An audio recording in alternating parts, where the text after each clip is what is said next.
Hello friends, तो आज मैं सेकंड चैप्टर स्टार्ट कर रही हूँ, that is sexual reproduction in flowering plants. आपको एक एक लाइन अच्छे से समझ आ जाएगी, क्लियर कर दूँगी मैं। और साथ ही मेरी वीडियो तो आप ध्यान से सुनते रहे, साथ ही अपने पास अपनी बुक एनसीईआरटी की रखें और पेंसिल रखें, जिससे कि जो भी मैं पढ़ाऊँ आपको क्लियर हो जाए। एक एक लाइन आप बुक से साथ साथ पढ़ते रहें। तो आइए शुरू करते हैं। First chapter, sexual reproduction in flowering plants. Are we not lucky that plants reproduce sexually? क्या हम लकी नहीं हैं कि जो प्लांट है वो सेक्सुअल रिप्रोडक्शन शो करते हैं? The myriads of the flowers that we enjoy gazing at, the scents and the perfumes that we soon over. तो myriads ऑफ द फ्लावर मतलब इतने काउंटलेस नंबर में हमें फ्लावर्स मिलते हैं, इतनी वैराइटीज़ है फ्लावर्स की जो हम इंजॉय करते हैं घूरना। Scents and perfumes that we swoon over, जो परफ्यूम्स और सेंट्स हमें बहुत अच्छी लगते हैं, उनकी फ्रेगरेंस बहुत अच्छी लगती है, वो फ्लावर्स का ही एक प्रोडक्ट है जो हम बहुत पसंद करते हैं। उनकी variety of colours, different beautiful colours जो हमें अट्रैक्ट करती है, are all there is aid to sexual reproduction. तो ये सभी किस में हेल्प करते हैं? सेक्शुअल रिप्रोडक्शन में। Flowers do not exist only for us to be use for our own selfishness. Flowers सिर्फ ह्यूमन बींग्स के लिए नहीं है कि सिर्फ वही इसको यूज़ करे या ओवर यूज़ करे। फ्लावर एक नेचुरल प्रॉपर्टी, नेचर की प्रॉपर्टी है, तो ये सभी के लिए, जितने भी लिविंग ऑर्गेनिज्म है, चाहे वो ह्यूमन बींग्स है और भी ऑर्गेनिजम्स है, उन सब का हक है फ्लावर्स पे। All flowering plants show sexual reproduction. जितने भी फ्लावरिंग प्लांट्स हैं, जैसे दैट इज़ एंजियोस्पर्म्स, वो सब सेक्सुअल रिप्रोडक्शन शो करते हैं। A look at the diversity of the structures of the inflorescence. अगर हम नज़र डालें स्ट्रक्चर्स पे, किस तरह से अलग अलग वैराइटीज़ होती है, अलग अलग फ्लोरल अरेंजमेंट होता है। इन्फ्लोरेसेंस मीन्स फ्लावर्स होते हैं, फ्लोरल पार्ट्स होते हैं, तो वो क्या दिखाते हैं कि किस तरह से उन्होंने अलग अलग तरह से अडेप्टैशंस करी होती है। अमेजिंग रेंज ऑफ अडेप्टैशन, जिससे कि हमें एंड प्रोडक्ट्स मिल सके सेक्शुअल रिप्रोडक्शन के, जो कौन कौन से होते हैं and products, fruits and seeds. And in this chapter, let us understand the morphology, structure and the processes of sexual reproduction in flowering plants. तो इस चैप्टर में हम वही पढ़ेंगे, मॉर्फोलॉजी मतलब एक्सटर्नल स्ट्रक्चर के बारे में, स्ट्रक्चर्स के बारे में, और जो जो प्रोसेसेस होते हैं सेक्सुअल रिप्रोडक्शन में, वो सब प्रोसेसेस हम टर्न वाइज पढ़ेंगे फ्लावरिंग प्लांट्स में, दैट इज़ एंजियोस्पर्म्स। तो flower a fascinating organ of angiosperms. What is fascinating मतलब जो फ्लावर है एक बहुत ही इंटरेस्टिंग ऑर्गन है एंजियोस्पर्म्स का। Human beings have had an intimate relationship with flowers since time immemorial. जो भी ह्यूमन बींग्स हैं उनकी फ्लावर्स के साथ एक इंटीमेट रिलेशनशिप है। इंटीमेट का मतलब कि बहुत क्लोज रिलेशनशिप है, बहुत फैमिलियर रिलेशनशिप है, बहुत टाइम पहले से। And flowers are object of aesthetic, ornamental, social, religious and cultural value. और फ्लावर्स एक ऑब्जेक्ट्स हैं ब्यूटी के, ऑर्नामेंट्स के, और सोशल, रिलीजियस, कल्चर फंक्शंस होते हैं, उन सब में इनका बहुत इंपॉर्टेंट रोल प्ले होता है। They have always been used as symbols, क्योंकि फ्लावर्स वेडिंग फंक्शंस में या कोई ग्रीफ मॉर्निंग, दुख हो या सुख हो, कोई भी चीज़ हो, वहाँ पे फ्लावर्स का बहुत इंपॉर्टेंट रोल होता है, क्योंकि ये क्या काम करते हैं? They have always been used as symbols for conveying important human feelings. ये जो होते हैं फ्लावर्स, ये ह्यूमन फीलिंग्स, जितनी भी स्ट्रॉन्ग ह्यूमन फीलिंग्स होती है, इंपॉर्टेंट होती है, चाहे वो लव की, अफेक्शन की, ग्रीफ, मॉर्निंग, हैप्पीनेस की हो, वो सबको एक्सप्रेस करता है। फ्लावर एक सिंबल का काम करता है।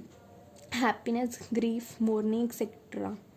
List at least 5 flowers of ornamental value that are commonly cultivated at homes and in gardens. तो ये पूछ रहा है कि ऐसे कौन से 5 फ्लावर्स बताओ जो ऑर्नामेंटल वैल्यू रखते हो, मतलब डेकोरेशन के लिए, और that are commonly cultivated at homes and gardens. तो मैं लिखवा देती हूँ आपको, बहुत सारे होते हैं, से जैस्मिन हो गया, लैवेंडर, हिबिस्कस, मैरीगोल्ड, रोज़, और भी बहुत सारे हैं, तो आप कुछ भी लिख सकते हैं उनमें से। And find out the names of 5 more flowers that use in social and cultural celebrations in your family. तो आप ये जो अभी मैंने फ्लावर्स बताया, जैसे rose, marigold, hibiscus, lavender, jasmines, ये आप इसी में लिख सकते हैं। Have you heard of floriculture? What does it refer to? तो फ्लोरिकल्चर क्या होता है? तो फ्लोरिकल्चर एक तरह से कल्टीवेशन ऑफ फ्लावर्स होता है या फ्लावरिंग प्लांट्स होता है, मतलब फ्लावरिंग प्लांट्स और फ्लावर्स को ग्रो करवाना और फिर उन्हें ऑर्नामेंट्स के लिए यूज़ करना, तो उसी को हम फ्लोरिकल्चर कहते हैं। आपको पता होना चाहिए। टू अ बायोलॉजिस्ट,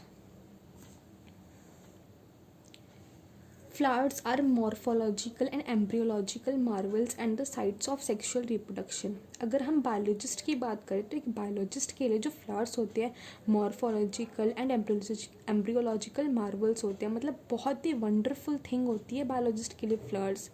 अगर वो मॉर्फोलॉजिकल मतलब एक्सटर्नल स्ट्रक्चर्स भी इतने ब्यूटीफुल होते हैं, फ्लावर्स अलग अलग वैरायटीज़ की होती है, तो मॉर्फोलॉजिकल लेवल पे भी और एम्ब्रियोलॉजिकल लेवल पे मतलब एम्ब्रियो लेवल पे भी वो इनके लिए बहुत वंडरफुल थिंग होती है।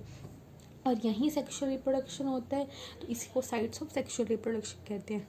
क्लास 11th में आपने पढ़ा भी होगा various parts of the flower. तो figure 2.1 will help you recall the parts of a typical flower. तो ये जो यहाँ पे फिगर दे रखा है ये हेल्प करेगी आपको कि आप बता सको कि कौन कौन से पार्ट्स होते हैं। तो ये देखिए ग्रीन, ये ओवरी है, ये ग्रीन जो लीफ लाइक स्ट्रक्चर इसे सेपल बोलते हैं। ये फिलामेंट है, लॉन्ग स्लेंडर पार्ट। ये पेटल्स है जो कलर्ड पोर्शन होता है। ये green leafy part sepal and जो कलर्ड पेटल्स है ये पेटल्स है। ये एंथर है, ये जो आपको फिलामेंट के ऊपर दिख रहा है बाइलॉब स्ट्रक्चर। स्टिग्मा पे पॉलन ग्रेन्स आके स्टिक होते हैं और ये स्टाइल है। स्टिग्मा, स्टाइल एंड ओवरी, इस पूरे स्ट्रक्चर को हम कार्पेल या पिस्टल बोलते हैं। और एंथर और फिलामेंट जिसे हम स्टैमेन बोलते हैं। तो आपने ये 11th में पढ़ चुके हैं। Figure 2.1 will help you recall the parts of a typical flower. Can you name the two parts in a flower in which the two most important units of sexual reproduction develop? तो हमें पता है वो part sexual reproduction किसकी, दो parts की वजह से होता है जो मेन पार्ट्स है फ्लावर के। तो वो दो पार्ट्स हैं female reproductive system and male reproductive system. जो फीमेल रिप्रोडक्टिव सिस्टम है उसे हम बोलते हैं कार्पेल या पिस्टल, और जो मेल रिप्रोडक्टिव सिस्टम है उसे बोलते हैं हम स्टैमेन। स्टैमेन को हम क्या बोलते हैं, एंड्रोशियम। और female reproductive system that is carpel और पिस्टल उसे हम बोलते हैं गाइनेशियम। हम आगे पढ़ेंगे वो। तो यहाँ तक मैंने फर्स्ट वीडियो बनाई है, आपको मैं ऐसे ही टॉपिक वाइज वीडियो शेयर करूँगी, पूरे चैप्टर का हर एक टॉपिक क्लियर करूँगी, सब अच्छे से समझाऊँगी, अच्छे से एक्सप्लेन करूँगी। मैं वीडियोस टर्न वाइज डालती रहूँगी। आपको पसंद आए मेरी वीडियोस तो ज़रूर लाइक करें, मुझे सपोर्ट करें और इसको शेयर करें जिससे कि सब बच्चे आराम से इसे देख सकें और समझ सकें, उनकी हेल्प कर सको आप भी indirectly. And please subscribe to my channel कि जब मैं वीडियोस डालती रहूँ तो आपको पता चलता रहे कि नेक्स्ट वीडियो कब आएगी और आप मुझसे कनेक्टेड रहो, जिससे कि आप फिर इसे अच्छे से समझ सको टॉपिक को। ये लंबा वीडियो नहीं बनाया, छोटी छोटी वीडियोस बनाई जिससे कि फिर आपका ज़्यादा टाइम वेस्ट भी ना हो। आपको जो टॉपिक चाहिए आप उठा सको, और पूरी वीडियोस चाहिए आपको ज़्यादा कम टाइम में मैं चैप्टर भी एक्सप्लेन कर दूँगी, तो इसलिए आप कर सको। सो बाय एवरीवन, मिलते हैं नेक्स्ट वीडियो के साथ।